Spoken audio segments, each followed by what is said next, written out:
This was Julian McMahon's final public appearance, noticeably thinner, just months ago with Nicolas Cage at the South by Southwest premiere of their film The Surfer.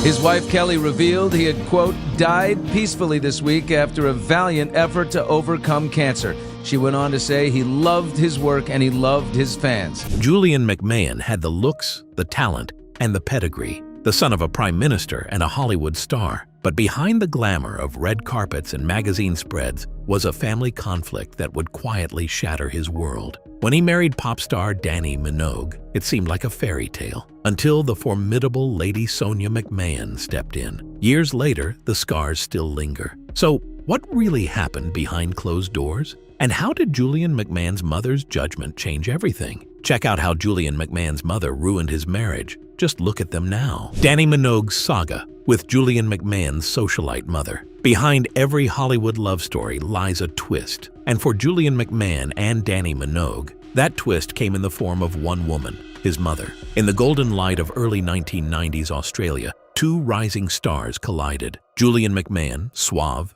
enigmatic, and freshly famous from his stint on Home and Away, and Dannii Minogue, pop princess, TV darling, and younger sister of global sensation Kylie Minogue. Their connection was instant, magnetic. A whirlwind romance soon swept them off their feet, and in January 1994, they said "I do" in what tabloids gleefully dubbed a fairy tale wedding. To the outside world, it seemed like a match made in celebrity heaven, the brooding actor and the vibrant singer, both riding the crest of their careers. But behind the spotlights and magazine covers, something far colder lurked: the icy disapproval of Julian's mother, Lady Sonia McMahon. Lady Sonia was no ordinary mother-in-law. The widow of former Australian Prime Minister Sir William McMahon, she moved in elite political and social circles where image was everything. And in her eyes, Dannii Minogue, with her glittering showbiz career and bold fashion sense, was not the sort of woman who belonged in the McMahon dynasty. She reportedly called Dannii too flashy, too pop,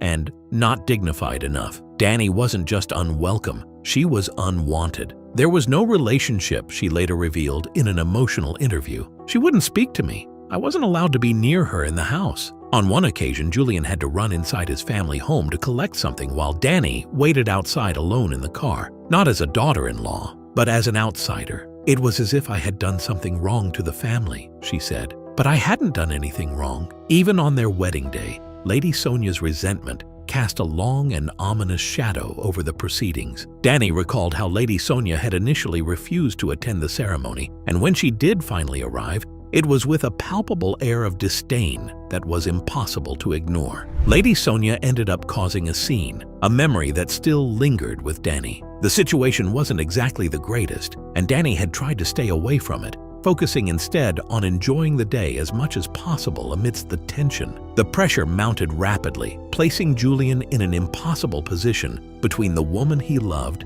and the mother he could never disappoint. As the months went by, it became increasingly clear that the rift between them was too deep to mend. Financial strain only exacerbated the situation, adding fuel to the fire. Dannii had been the one shouldering the financial burden, working tirelessly to support Julian's dreams of breaking into Hollywood. In stark contrast, Julian's mother had not provided any support, leaving Dannii to foot the bills for everything. She had worked every day, pouring her heart and soul into earning the money that kept their fragile situation afloat. The constant transatlantic travel between the UK and the United States, undertaken in a desperate bid to salvage the marriage, had drained her bank account and taken a toll on her spirit. The financial strain had been suffocating, and she had eventually run out of money, plunging herself into debt. Desperate and cornered, Dannii Minogue made a controversial choice. She posed nude for Playboy, not for fame or provocation, but simply to survive. "My parents didn't want me to do it," she said. "My dad told me, doing this is forever." But she was already drowning. "I could have asked Kylie for the money," she added, "but it wasn't in my nature. I never wanted to admit the trouble I was in." And after just 18 months, the marriage crumbled under the weight of emotional exhaustion, financial strain, and unrelenting family pressure. In 1995, Julian and Dannii filed for divorce, citing irreconcilable differences. But those close to them knew the real story, that this wasn't just a love lost, but a love pushed away. The aftermath was brutal. Dannii struggled personally and professionally in the years following the split. Julian left for the United States, burying himself in the pursuit of stardom. The two rarely spoke of one another publicly again, a silent acknowledgement of the wounds neither could fully heal. Years later, in a poignant 2019 interview, Dannii Minogue looked back not with bitterness, but with quiet sadness. "We were just trying to make it work," she said, "but we had no idea how to handle it." And perhaps that was the tragedy of it all. Two young hearts, full of promise, undone not by scandal or betrayal, but by the invisible weight of legacy, control, and the cold grip of disapproval. Julian McMahon would move on to other relationships, but what came off these affairs? Let's delve into that. Julian McMahon took things out of the spotlight. After the collapse of his whirlwind marriage to Dannii Minogue, Julian McMahon crossed continents and emotional borders in search of a fresh start. By 1999, he had found it in the arms of Brooke Burns, the sun-kissed American actress best known for running slow motion along the shores of Baywatch. Their chemistry was immediate, and the union seemed poised for stability. Together, they welcomed a daughter, Madison Elizabeth McMahon, in the year 2000. Julian's only child and a grounding force in his otherwise turbulent romantic life. For a brief moment, it looked like Julian had finally found balance, fame, fatherhood, and a second chance at love. But beneath the glossy veneer of Hollywood happiness, cracks began to form. Their marriage lasted just 2 years, ending in 2001. The tabloids speculated and swirled, but one rumor stuck out like a sore thumb: an alleged affair between Julian McMahon and his charmed co-star, Shannon Doherty. The supposed fling was whispered about in the corridors of the entertainment press, with sources claiming the timing suspiciously overlapped with the final season of Doherty's role on the show between the year 2000 and 2001. Brooke Burns reportedly found out the same way the public did, through headlines. "It was the straw that broke the camel's back," she would later confess in a candid interview with Nicki Swift. "He got carried away by all the Los Angeles hoopla." Though Julian never publicly addressed the allegations, the damage had already been done. The marriage unraveled, leaving behind only court filings and a daughter whose needs would soon bring them back together in a different way. Despite the fallout, Julian always spoke warmly of his ex-wife and their efforts to co-parent. In a 2003 interview with Ocean Drive magazine, he opened up about their arrangement with surprising candor. "We just go day by day, basically," he said. "Whoever has the most amount of work will not have the child that day or night." Their mutual priority was clear. Madison came first. "If it comes down to trying to give your child the best life you possibly can, then it kind of comes easy," Julian continued. "It's not about arguing, fighting, or trying to manipulate each other anymore. It's just about making sure our little girl grows up with everything we can offer her." After 2 very public breakups, Julian McMahon changed course. He pulled the curtain on his love life and retreated from the tabloid glare. In 2003, he began quietly dating Kelly Paniagua, a striking author and model with a low-key presence and a calming influence. They spent more than a decade together, slowly building a life far from the paparazzi's gaze. In 2013, during a romantic trip to Melbourne, Julian proposed. A year later, the two were married in an intimate lakeside ceremony in Lake Tahoe, witnessed only by close friends and family. This time, there were no magazine spreads, no red carpet declarations. Julian had learned that love doesn't always need a spotlight. Throughout their marriage, Julian and Kelly remained intensely private, rarely attending public events together, and almost never speaking about one another in interviews. But those close to them said it was his happiest and most grounded relationship. And perhaps, after the chaos of his earlier years, that quiet kind of love was exactly what he had been searching for all along. While his famous marriages dominated the majority of his adult life, how was life for Julian McMahon before the glamour and fame? Let's talk about that. Born into power, drawn to the stage, Julian Dana William McMahon was born on July 27, 1968, into one of Australia's most powerful and public families. The world he entered wasn't lit by stage lights or film cameras. It was shadowed by press briefings, parliamentary debates, and the hushed elegance of diplomatic dinners. His father, Sir William McMahon, was not just a politician. He was a titan in Australian political history. Serving as the nation's prime minister from 1971 to 72, Sir William embodied conservative authority, structure, and duty. Beside him stood Lady Sonia McMahon, Julian's mother, a striking figure in her own right. Glamorous, charismatic, and famously stylish, She was as much a fixture in high society as she was in the pages of fashion magazines. To the public, they were Australia's answer to the Kennedys, polished, powerful, and fiercely poised. And in the middle of it all stood Julian, their only son. Growing up in Sydney, Julian's world was one of privilege and expectation. He was enrolled at Sydney Grammar School, one of the most prestigious institutions in the country. The academic path seemed clear: law, politics, or business. Something respectable, something that honored the McMahon legacy. But Julian had other ideas. Even as a boy, he was drawn to the arts, to performance, to expression, to the unpredictable rhythm of creative life. Where others saw Parliament House, Julian saw a stage. Where his family envisioned policy, he imagined characters. His striking looks and magnetic presence didn't go unnoticed. As a teenager, he dipped his toes into modeling, first in Australia, then across Europe and the United States, earning a name for himself in glossy magazines and fashion campaigns. It was a bold and unconventional move for the son of a former prime minister. His brief stints at the University of Sydney and later the University of Wollongong confirmed what he already knew. The lecture hall wasn't his stage. He wanted something else, something far from Canberra. This divergence from the McMahon mold was more than just a career choice. It was a quiet rebellion. His mother, Lady Sonia, reportedly struggled with his direction,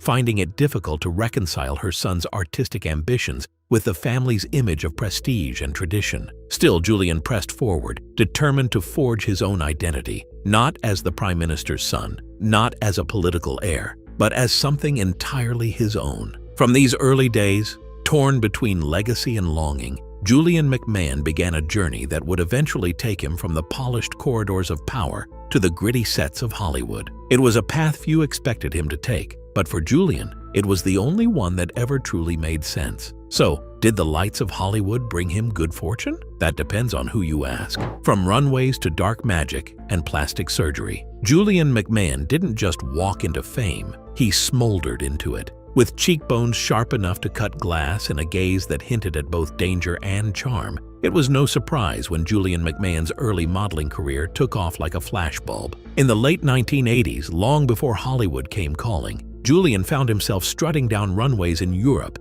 and gracing the glossy pages of fashion magazines in the United States. He was young, mysterious, and effortlessly photogenic, the perfect face for high fashion. Calvin Klein, in particular, couldn't get enough of him. Julian's chiseled physique and bedroom eyes made him a standout in the brand's famously steamy campaigns. But beneath the tailored suits and sculpted abs, Julian was restless. Modeling, though lucrative and glamorous, wasn't the end goal. He wanted depth, he wanted dialogue, he wanted to act, and he did. In 1989, Julian McMahon landed his first significant role in Australia's beloved soap opera, Home and Away, playing the brooding Ben Luzzini. His on-screen presence was undeniable, and it didn't take long for viewers and casting directors to take notice. But even this early success felt like a stepping stone. Julian had his eyes set on something bigger: the United States. By 1996, he had made his way across the Pacific and landed a role in the NBC crime drama Profiler,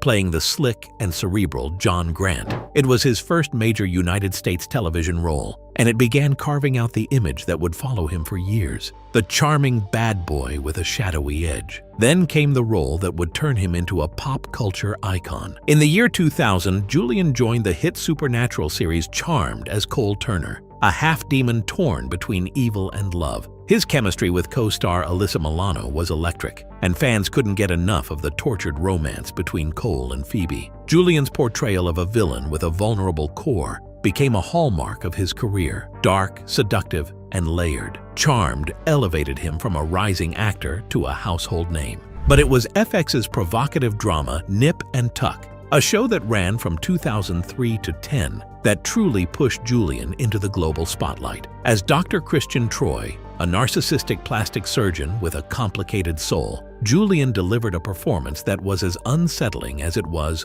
unforgettable. The role demanded everything: attractiveness, rage, charm, despair, and he delivered with fearless intensity. It was bold, it was graphic, and it was Julian at his finest. And Hollywood took note. Soon, Julian was lighting up the big screen. In 2005, he played the iconic villain Dr. Doom in Marvel's Fantastic Four, bringing his signature menace and sophistication to the role. 2 years later, he starred opposite Sandra Bullock in the psychological thriller Premonition, further proving his range. By the late 2000s, Julian McMahon had carved out a unique space in entertainment, a man who could slip between genres and personas, always leaving an impression. He wasn't just a former model or a political heir anymore. He was a leading man with bite, the kind of actor who made you root for the villain, fall for the anti-hero, and question the good guy. But when everyone thought that he was just getting started, tragedy struck. A quiet fight. For a man who spent decades in front of the camera,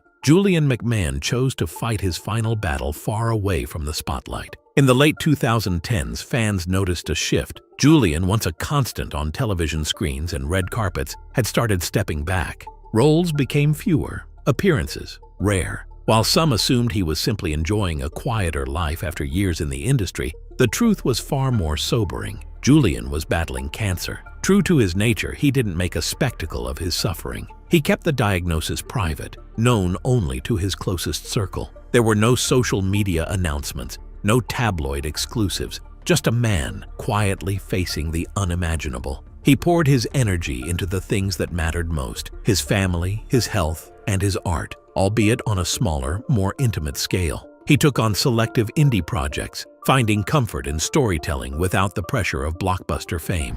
And at the center of his world was his daughter, Madison, now in her 20s. The bond between them only deepened during this time, as father and daughter leaned on each other through the uncertainty. During this quiet battle, rumors swirled, whispers of reconnections with past loves, maybe even apologies long overdue. Nothing was ever confirmed. Julian never fed the gossip. His silence spoke volumes. Then, on Wednesday, July 2nd in Clearwater, Florida, Julian McMahon died after a long and private battle with cancer. He was 56 years old. More than a week after his passing, the official cause of death was revealed: lung metastasis caused by metastatic cancer of the head and neck, as confirmed by the Pinellas County Medical Examiner's office. The diagnosis, like the man himself, was complex, but he met it with quiet strength. His wife, Kelly McMahon, shared a moving tribute through The Hollywood Reporter. With an open heart, I wish to share with the world that my beloved husband, Julian McMahon, died peacefully this week